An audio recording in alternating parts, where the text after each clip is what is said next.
Hello and welcome to another episode of Bible Answers in 5 Minutes. I'm your host Brad, and in today's episode we are going to look at the question of who are the two witnesses that John tells us about in Revelation chapter 11.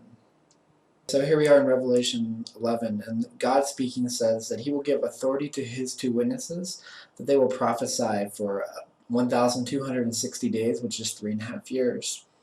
And that the two witnesses, they are two olive trees and two lampstands that stand before the Lord of the earth. I'll talk about that in a second. It quotes a Zechariah passage. And it says that these two witnesses will have the power to basically pour fire out of their mouths to consume anyone who would want to harm them. They will have the power to shut up the sky.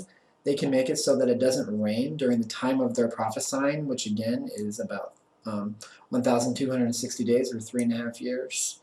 They will have the power to turn water into blood, and they will be able to strike the earth with any kind of plague that they want. And that the Antichrist is going to rise up, and he's going to kill them, and their dead bodies are going to be displayed in Jerusalem. How do we know that? Because it's the city where the Lord was crucified. For 3.5 days, everyone's going to celebrate and party like it's Christmas. They're going to give gifts to each other. All kinds of crazy stuff because the two prophets were so brutal toward them in their judgments.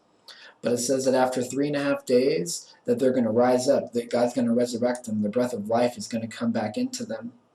And that not only that, but they're just going to ascend to heaven right in front of everyone when this voice shouts out, "Come up here." And they're going to go up into heaven before everyone. Everyone's going to see it, and they're all going to freak out, and there's this giant earthquake that's going to take place right after that. And that is kind of the gist of the text right here. Alright, so let's look at that Zechariah passage I was talking about real quick. And basically, Zechariah has this vision, and an angel shows up, and he's talking to him about it. And he says to the angel, "Do you know what those two olive trees meant that I saw on the right and left of the lampstand were?" And the angel's like, "You don't know?" And he's like, and Zechariah said, "No." And then the angel tells Zechariah, "Those are the two anointed ones who stand by the whole earth." So he saw this vision, but they weren't just olive trees. They were his anointed ones. So when we go back to the Revelation passage about the two witnesses, when it says that the two olive trees and the two lampstands, they stand before the Lord of the earth, again, that same imagery and those same words, more or less, we kind of start getting the feeling that these images of olive trees, they aren't just allegories, that they are actually men. They are flesh and blood men. And we see that a little later in the passage, like I just read, when it says that the whole nations will gaze upon their dead bodies. Those who dwell on the earth will rejoice over them, and they'll exchange gifts because of the two prophets after they die.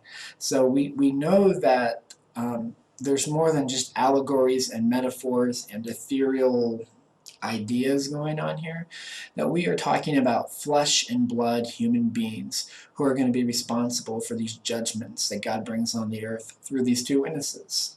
So then the question becomes, well, who are they? Well, the first view is the more common one, and they believe that it is Moses and Elijah. The second view that some hold is that it was actually Enoch and Elijah. And kind of going back to the first one for a minute, most people think that it was Elijah and Moses because Elijah calls down fire from heaven. He shut the heavens up for 3.5 years so that it couldn't rain. It was a giant drought. And Moses, of course, famously turned the Nile River water into blood and all the other plagues that went with it in Egypt.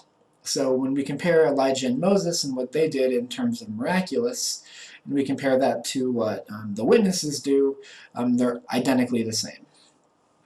Also, we have Moses and Elijah are the two who appear with Jesus at the Mount of Transfiguration.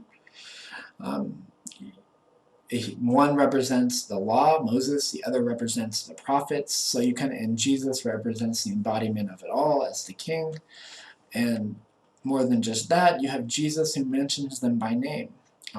In John, he says to the Jewish people he's talking to, "Do not think that I will be the one to accuse you before the Father. It is Moses, of whom you have set your hopes on. He's going to be the one who accuses you." And then a little while later in Matthew 17, Jesus said, Elijah does come and he will restore all things. So here you have Jesus kind of mentioning these two people who are going to come at a future date and who are going to both accuse them, and he will come and restore all things. So between that and the Mount of Transfiguration and the miracles that the two men do being exactly identical, many people over the years have come to believe that it was these two men. Anyways, guys, I'm going to stop right here for right now. If you want to watch the rest of this video and have the rest of the question answered for the other point of views, you can just click on part 2. Otherwise, have a great day and God bless.